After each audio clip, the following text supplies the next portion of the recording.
간절히 기도드렸습니다. 아멘. 네, 할렐루야. 오늘 이 수요예배 나오신 여러분들 주님의 이름으로 환영합니다. 지난달에는 예수님 안에서 사는 사람이라는 제목을 가지고 요한일서 2장 1절에서 6절까지의 말씀을 함께 살펴봤습니다. 살펴볼 때 십자가의 복음에 대해서 함께 나눴었죠. 우리에겐 너무나도 한량없는 하나님의 사랑과 그리고 그 사랑을 실천하시기 위하여 이 땅에 보여주시기 위하여 오신 예수 그리스도, 그 주님의 사랑의 절절한 복음을 함께 나눴었습니다. 그러면서 무엇을 나눴습니까? 사랑하며 사는 사람이 예수님 안에서 사는 사람입니다. 사랑이 제일이고 사랑이 제일 우선인 저와 여러분이 되기를 주님의 이름으로 소망합니다. 오늘 말씀의 제목은 사랑하는 자들아랍니다. 서신서를 우리가 함께 살펴보고 있는데 이 서신서를 살펴봄에 있어서 중요하게 다뤄야 될 내용 중에 하나가 무엇이냐면 누가 썼느냐입니다. 발신자에 대한 정보입니다. 일반적으로 서신의 서두에는 발신자가 누구이고 자기에 대해서 소개하면서 서신을 시작합니다. 그러나 그것이 여의치 않을 때는 그 마지막에 서신 말미에 내가 바울이다, 그리스도의 종 바울이다 라고 하는 그런 서신서의 마지막 부분에 자신의 발신자가 누구인지를 기록해 놓습니다. 이처럼 발신자가 누구냐, 그것이 중요한 이유는 그가 누구이냐에 따라서 그 말씀이, 그 편지가, 그 권면이 신빙성이 있기 때문입니다. 요한일서는 신학과 문체 그리고 그 안에 쓰여져 있는 단어들로 보았을 때 요한복음과 굉장히 유사합니다. 그래서 사도 요한의 제자였던 폴리캅은 이 요한일서를 보면서 이것은 사도 요한이 기록했습니다 라고 말했습니다. 따라서 교회는 전통적으로 요한일서의 발신자가 사도 요한이다 라고 말합니다. 본문을 보다 생동감 있게 보기 위해서는 사도 요한이 어떤 사람이냐, 이것을 알아둘 필요가 있습니다. 보통 바울의 삶이 굉장히 드라마틱하고 180도 변한 사람의 삶이라고 말합니다. 예수님을 믿고 그의 삶이 완전히 변한 것이 사도 바울을 보면서 굉장히 드라마틱하다라고 말할 수 있습니다. 그러나 저는 오늘 나오는 이 사도 요한의 삶도 굉장히 드라마틱한 삶이라고 생각합니다. 마가복음 3장 17절에 사도 요한을 이렇게 말합니다. 우리 합독하겠습니다. 또 세베대의 아들 야고보와 야고보의 형제 요한이니 이 둘에게는 보아너게 곧 우레의 아들이란 이름을 더하셨으며, 사도 요한의 성격, 사도 요한이 가지고 있는 별명에 대해서 나오죠. 보아너게 곧 우레의 아들, 번개의 아들이라는 별명을 가지고 있을 정도로 굉장히 급한 성격의 사람이었습니다. 그의 성격이 드러나는 사건이 하나 있었는데 마가복음 9장 38절 우리 함께 합독하겠습니다. 요한이 예수께 여짜오되 선생님, 우리를 따르지 않는 어떤 자가 주의 이름으로 귀신을 내쫓는 것을 우리가 보고 우리를 따르지 아니함으로 금하였나이다. 예수님의 12제자가 아닌 사람, 그 사람을 사도 요한이 보게 되었습니다. 그런데 그 사람이 한 가지 능력을 발휘했었는데 그것은 예수님의 이름으로 귀신을 내쫓는 능력을 이 사도 요한이 보게 되었습니다. 보통 여러분 사랑의 사람이고 사도 요한 정도의 뛰어난 예수님의 제자라고 생각한다면 이 상황을 보고 분명하게 하나님께 영광을 올리고 예수님을 더욱더 높여드리고 하나님께 영광을 돌려야 되지 않았겠습니까? 그런데 사도 요한은 어떻게 했습니까? 그가 우리의 무리, 그가 우리 팀이 아니니까 제가 그걸 가지고 금했습니다 라고 예수님께 보고하는 것입니다.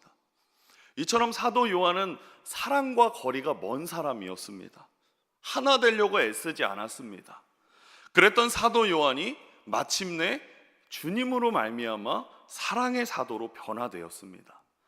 요한은 예수 그리스도를 믿는 것 때문에 이 땅에서 12제자 중에 가장 오랜 시간 동안 고난을 경험해야 했습니다. 십자가 사건 이후에 그의 삶의 고난의 연속이었지만 요한복음, 요한 1, 2, 3서 그리고 그의 말미에는 요한계시록을 기록하였습니다. 그가 인생의 마지막에 이런 영적인 복음서를 기록하고 아무리 육신의 나이가 들었다 할지라도 어려운 고난의 상황들이 그의 삶에 계속해서 이어졌다 할지라도 그의 영혼은 늘 젊고 건강했던 것 같습니다. 그는 장수하면서 마지막까지 성령의 충만함을 누리다가 주님의 나라에 들어간 몇 안 되는 사람입니다. 그 사도 요한이 오늘 본문에서 이렇게 말합니다. 우리 7절 말씀 우리 함께 합독하겠습니다. 사랑하는 자들아,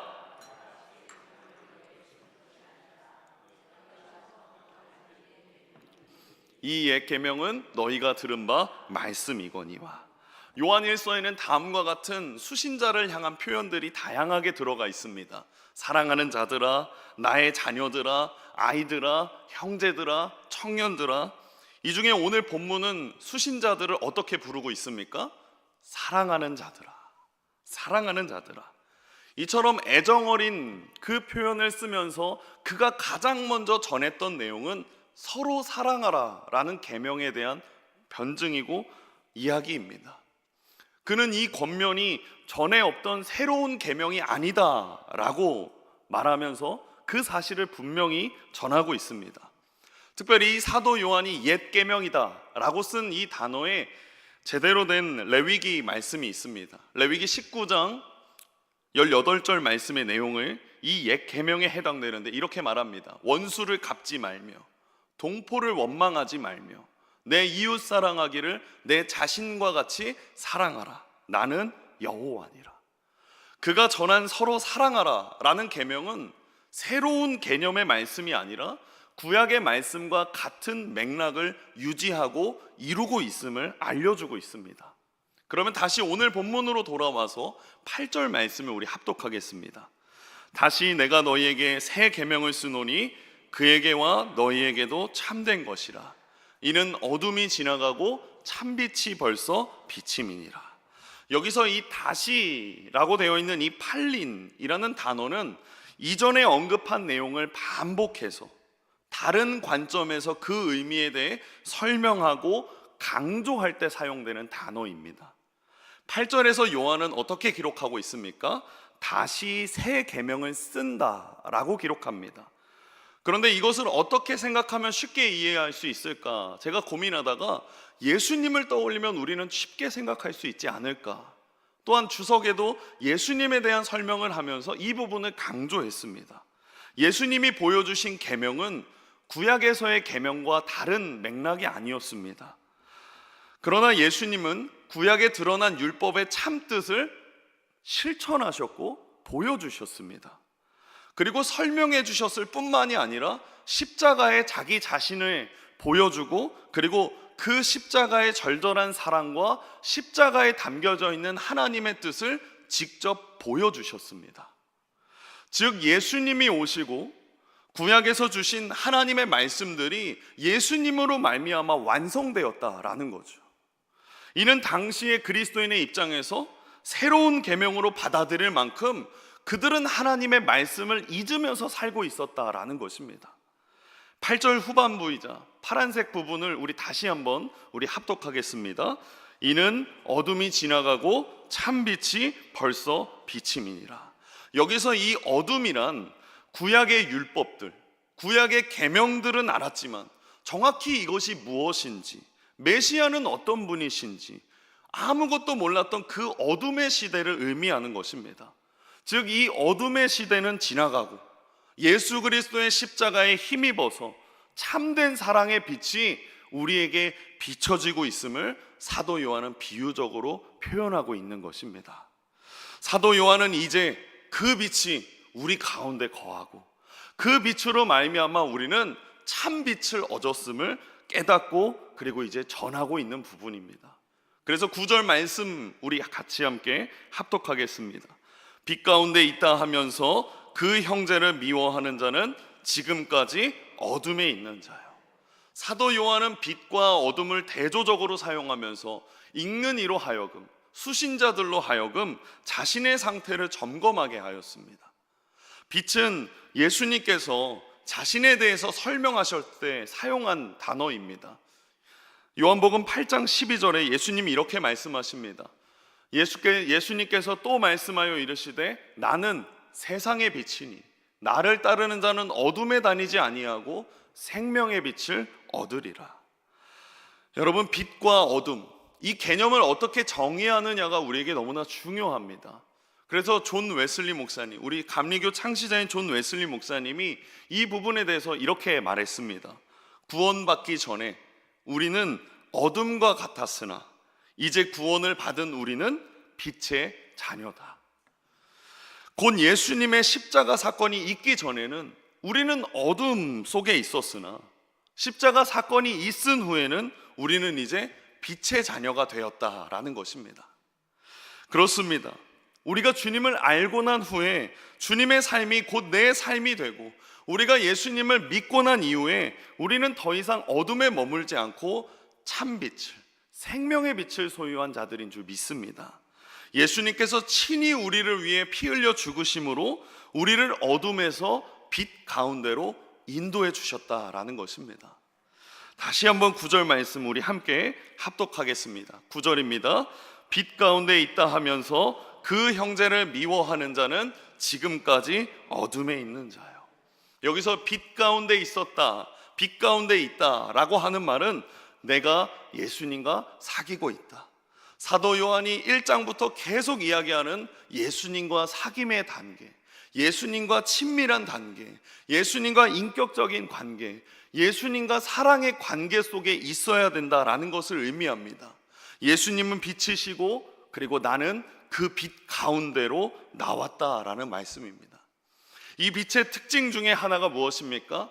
빛은 모든 것을 드러내고 모든 것을 밝혀낸다라는 것입니다.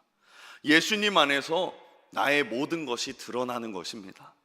나의 은밀했던 죄, 나의 연약함, 내가 죄를 좋아했었던 마음들, 그런 것뿐만이 아니라 하나님을 향한 부정적인 마음, 하나님을 향한 긍정적인 마음, 그야말로 나의 모든 것이 드러나는 것입니다.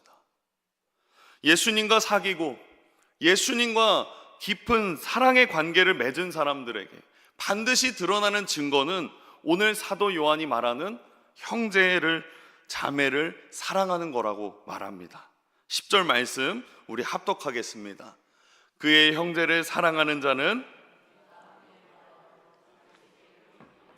그렇습니다. 이처럼 빛 가운데 거하는 자는 자신의 속을 거리낌 없이 드러낸다라는 것입니다.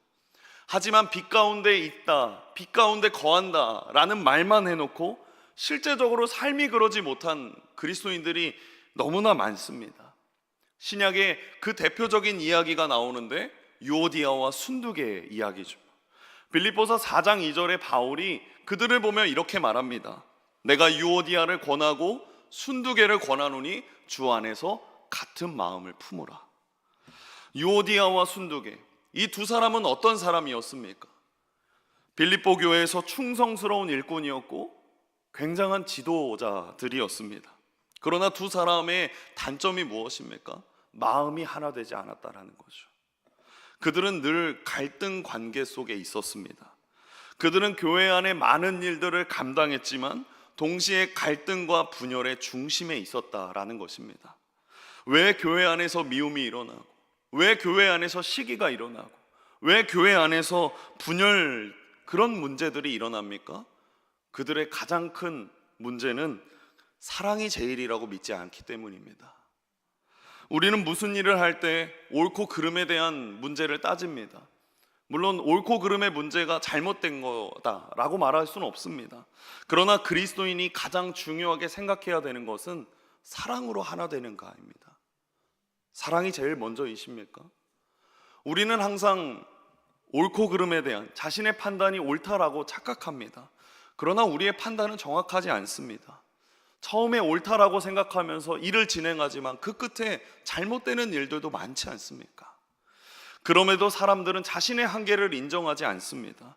자신이 판단으로 내린 옳고 그름으로 다른 사람들을 판단합니다. 끊임없이 따지기 좋아하고 끊임없이 서로를 판단하기 때문에 인간관계가 그르쳐지고 하나 되는 일들이 사라지기 쉽습니다. 본문 11절 말씀에 이렇게 말합니다.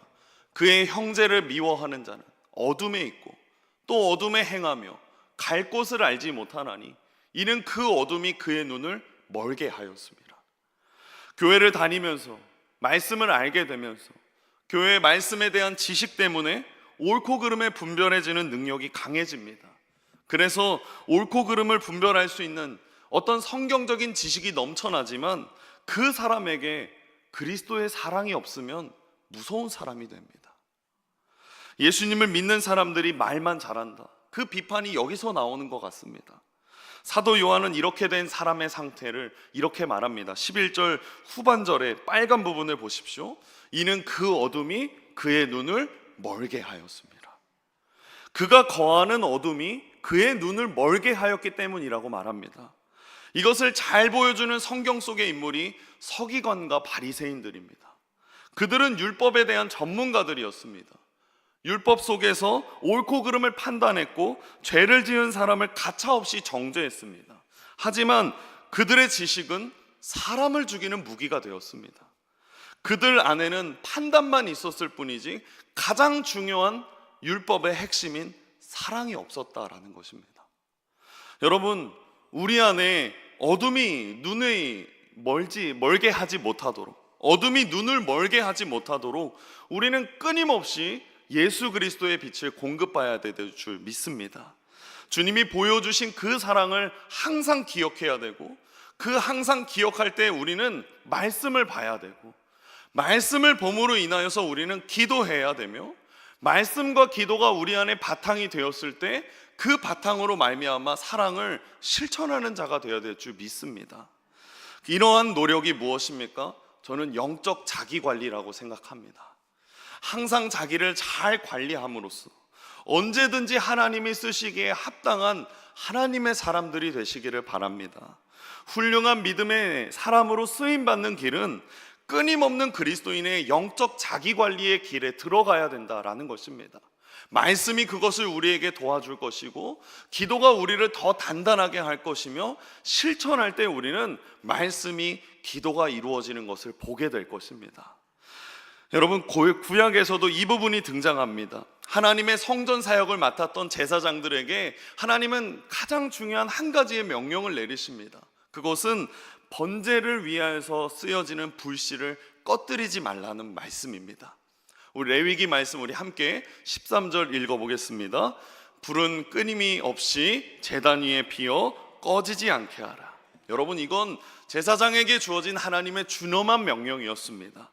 그리고 예수님은 누가복음 11장 35절에 이렇게 말씀하십니다. 우리 합독하겠습니다. 그러므로 내 속에 있는 빛이, 그렇습니다. 우리는 반드시 나 스스로를 살펴봐야 합니다. 우리는 어두운 세상을 밝혀낼 빛의 사명자들입니다. 그 가운데 주님께서 우리를 도와주십니다. 우리가 연약할 때도, 우리가 힘이 없을 때도, 우리가 슬픔 가운데 있을 때라도 변함없이 우리 가운데 역사하시고 우리를 도와주시고 우리를 앞에서 끌어주시고 뒤에서 밀어주시고 옆에서 함께 해주시는 분이 예수님이십니다.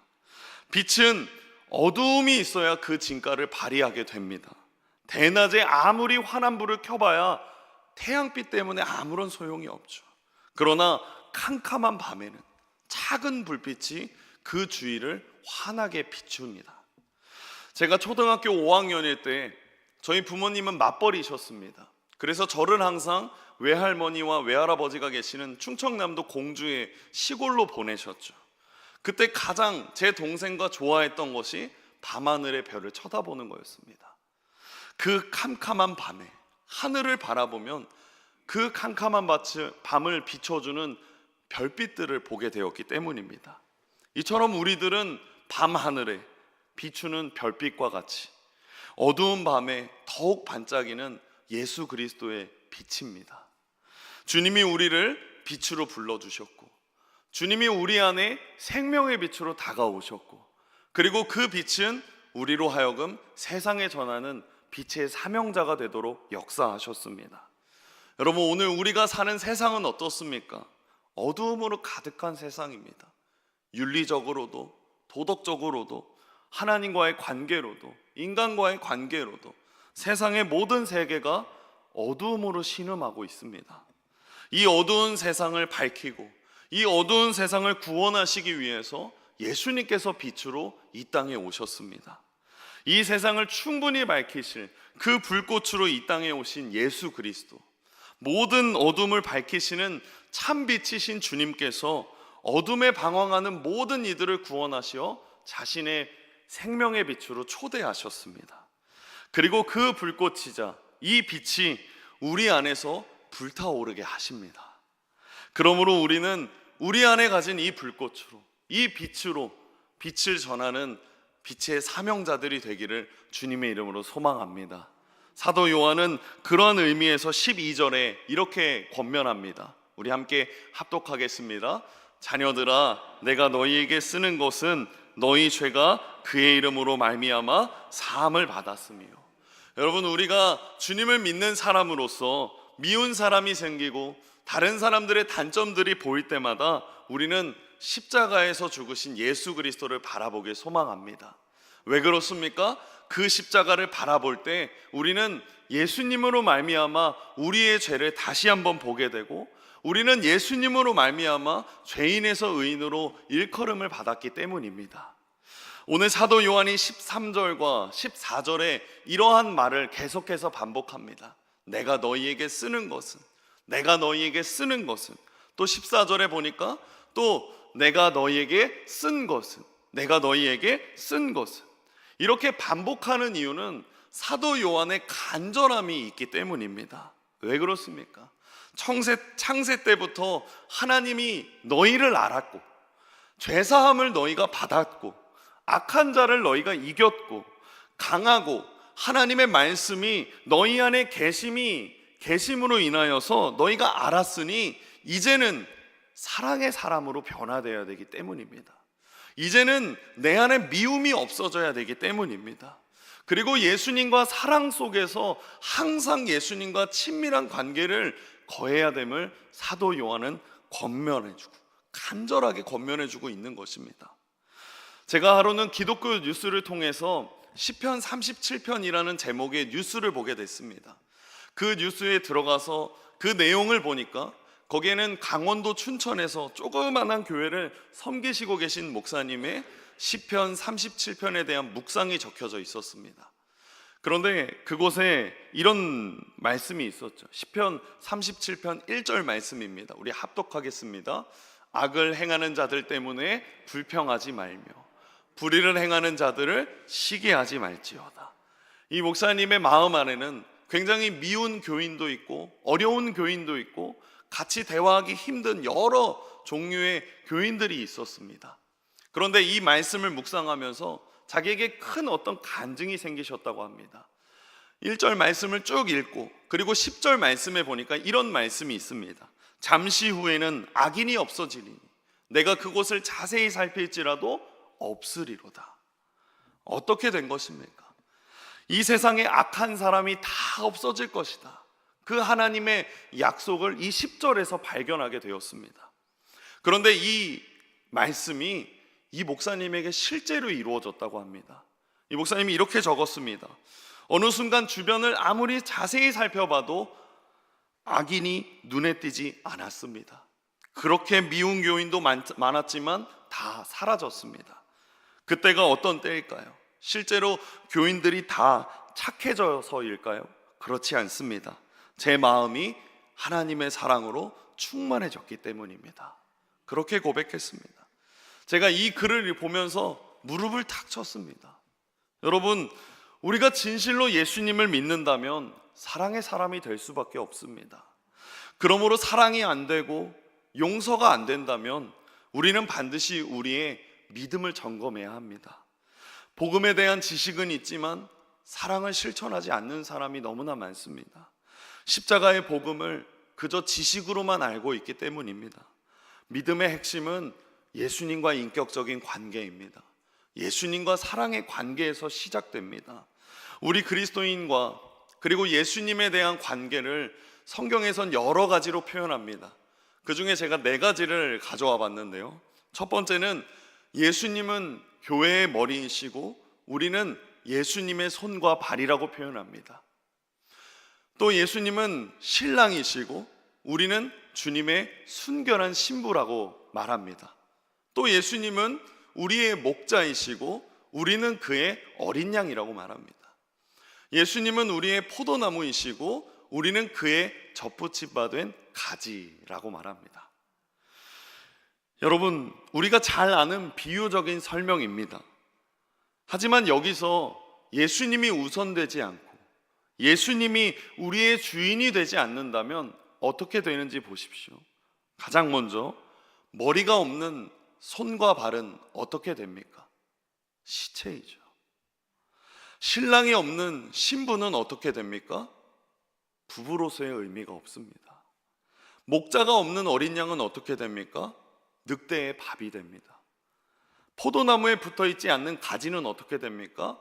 그저 버려져 땔감에 불과합니다. 여러분, 그리스도인이 가장 먼저 생각해야 되는 것은 언제나 예수님이 우선시 되어야 된다라는 것입니다. 예수님이 없는 삶은 이 다음과 같은 아무런 의미가 없는 삶이기 때문입니다. 예수님이 없는 우리의 삶은 사랑의 열매도 맺지 못하는 그저 땔감에 불과한 가지가 되고, 목자 없이 늑대에게 밥이 되는 양이 되고, 손과 발이 없는 시체에 불과하고, 신랑이 없는 부부로서의 아무 의미 없는 그저 자기만 신부라고 말하는 그런 존재가 됩니다. 예수님을 떠나서는 사랑도 할 수 없고 용서도 할 수 없고 아무것도 할 수 없습니다. 가지가 포도나무에 붙어 있듯이 십자가에 예수님만 붙잡고 의지하는 저와 여러분이 되기를 바랍니다. 우리가 그렇게 될 때, 예수님을 바라보고 있을 때 우리 안에 반드시 사랑의 열매가 맺어집니다. 사랑하라는 말, 손해보면서 살라는 말이 아닙니다. 사실 사랑하며 살라라는 하느님의 말씀은 하나님이 주시는 복 안에서 살라는 말씀입니다. 우리가 하나님의 자녀로서 받는 그 모든 복과 그 모든 기도의 응답이 사실은 사랑과 밀접한 관련이 있기 때문입니다. 그러므로 사랑하는 자가 되기를 소망합니다. 사랑의 사람으로 변화되길 소망합니다. 누가복음 17장 3절과 4절 말씀입니다. 우리 같이 함께 합독하겠습니다. 너희는 스스로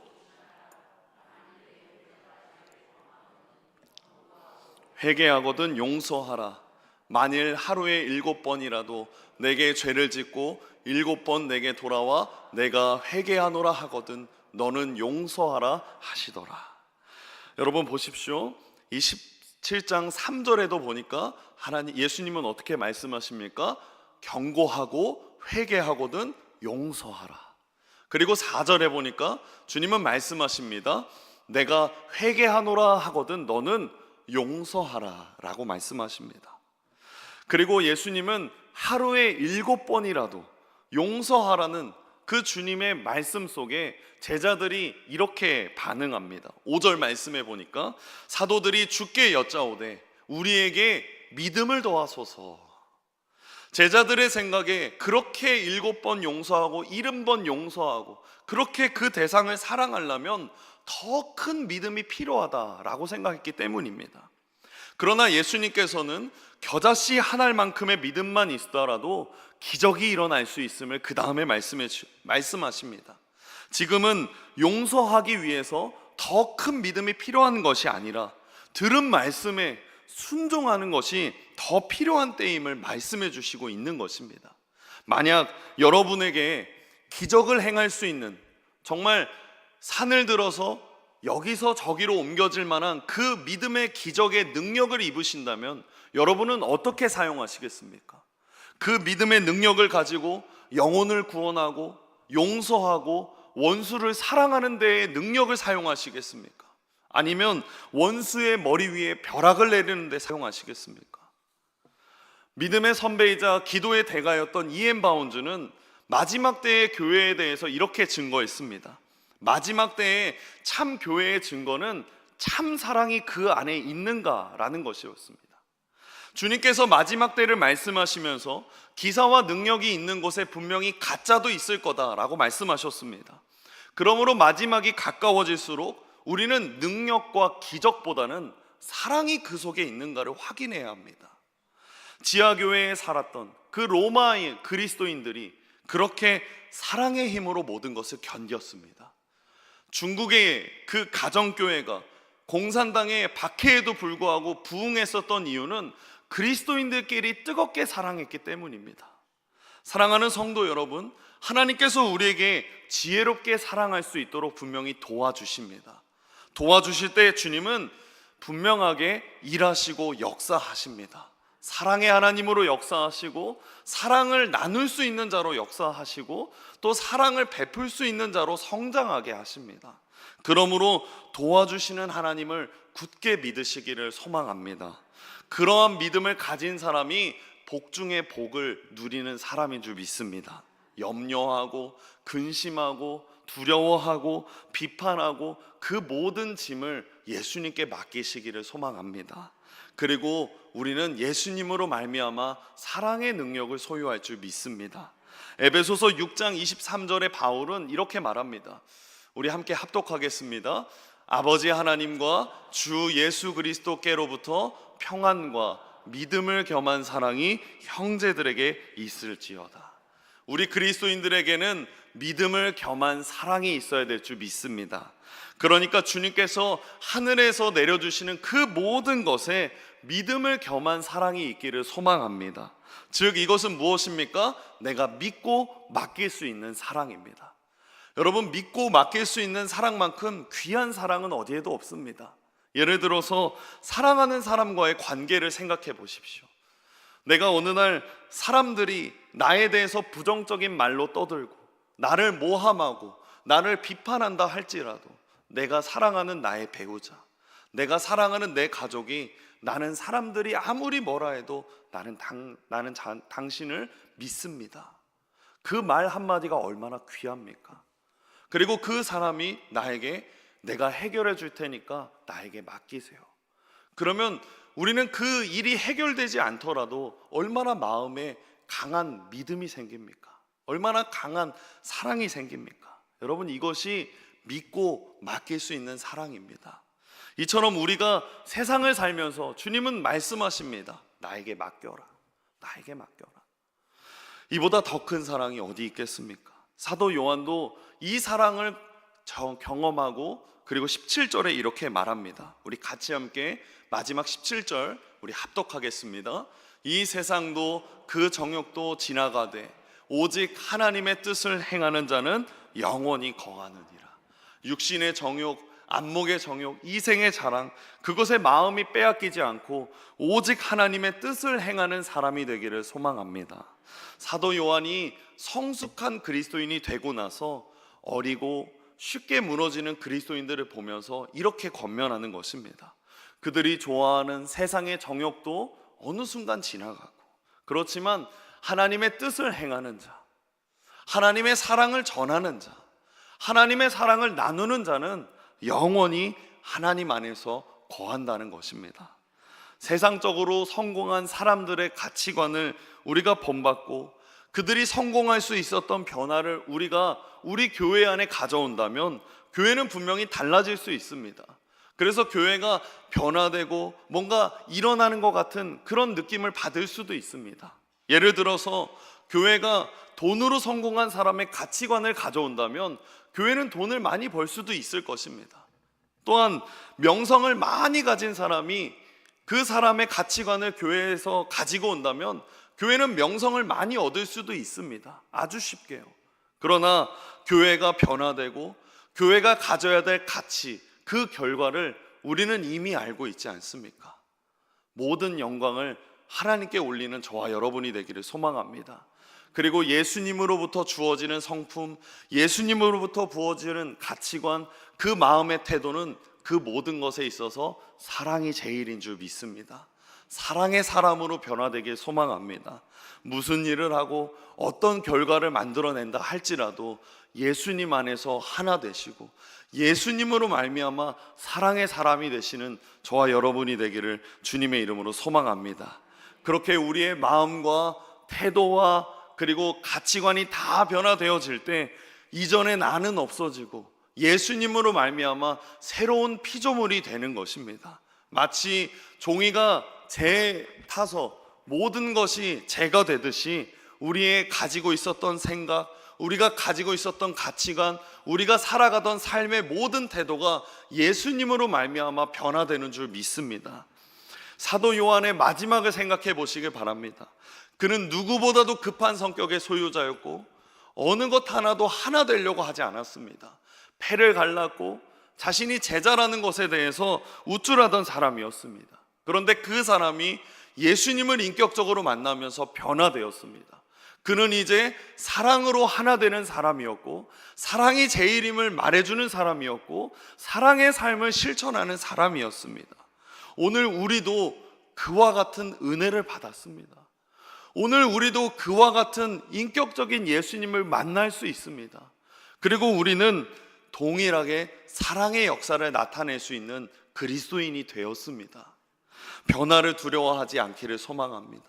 사랑의 사람으로 변화되기를 주님의 이름으로 소망합니다. 말씀을 맺겠습니다. 여러분, 그리스도인의 가장 큰 특징은 사랑입니다. 하나님을 사랑하고 이웃을 사랑하는 것, 하나님을 사랑하되 목숨을 다하여 사랑하고 이웃을 사랑하되 내 몸과 같이 사랑하는 것입니다. 그러나 많은 사람들이 그렇게 사는 것을 어렵다라고 말합니다. 왜 그렇습니까? 내 힘으로 하려고 하기 때문입니다. 내 힘으로 사랑하려고 하고 내 힘으로 용서하려고 하니 그것이 잘 안 되는 것입니다. 우리 힘으로는 주님이 원하시는 대로 용서할 수 없습니다. 70번을 7번을 용서할 수 없습니다. 그때마다 우리는 예수님께서 왜 십자가에 못 박히셨는지, 왜 십자가를 지실 수밖에 없었는지를 생각해 봐야 합니다. 우리의 힘으로 구원받을 수 없기 때문에 예수님께서 십자가를 지신 것입니다. 사랑과 용서도 마찬가지입니다. 구원을 우리 힘으로 받을 수 없듯이 사랑도 우리의 힘으로 할 수 없습니다. 용서도 우리 힘으로 할 수 없습니다. 그리스도인이 가지는 이 사랑의 핵심은 예수 그리스도를 최우선으로 여기는 가치인 줄 믿습니다. 여러분, 예수님을 내 삶의 최우선 순위에 놓으시기를 소망합니다. 그때 우리 안엔 사랑할 수 있는 힘이 생깁니다. 그때 우리에는 용서할 수 있는 힘이 생깁니다. 그때 우리는 원수도 사랑할 수 있게 되고, 그때 우리는 나를 박해하던 사람을 위해 기도할 수 있고, 나를 힘들게 했던 사람을 위해서 진심으로 기도할 수 있게 되는 것입니다. 우리의 힘으로 능력으로 할 수 없지만 예수님의 힘으로는 모든 것이 가능한 줄 믿습니다. 사랑의 삶으로 사랑하는 자가 되는 저와 여러분이 되기를 주님의 이름으로 소망합니다. 기도하겠습니다. 사랑의 하나님, 누구보다 급한 성격과 우레와 같은 성격의 사도 요한을 변화시킨 분도 주님이시고, 사랑의 사도로 변화된 이 요한의 권면을 살펴보며 우리 스스로의 부끄러움을 마주합니다. 동일하게 그리스도의 은혜를 받아 누리고 있으면서도 여전히 빛이 아닌 어둠에 거하고 있는 우리의 부끄러운 모습을 고백합니다. 그간 빛 가운데 존재하는 것처럼 타인을 속이듯 자신마저 속이고 있었던 우리를 긍휼히 여겨 주시옵소서. 더 이상 타인을 향해 형제와 자매를 사랑하냐고 비난하고 비아냥거리며 어둠 속에 걸려 넘어지는 우리가 아닌, 우리 먼저 스스로를 말씀 앞에 점검하여서 예수님의 마음을 닮아 형제 자매를 사랑하길 힘쓰며 빛 가운데 참된 정의와 공의를 실천해 가도록 도와주시옵소서. 예수님의 이름으로 기도드립니다.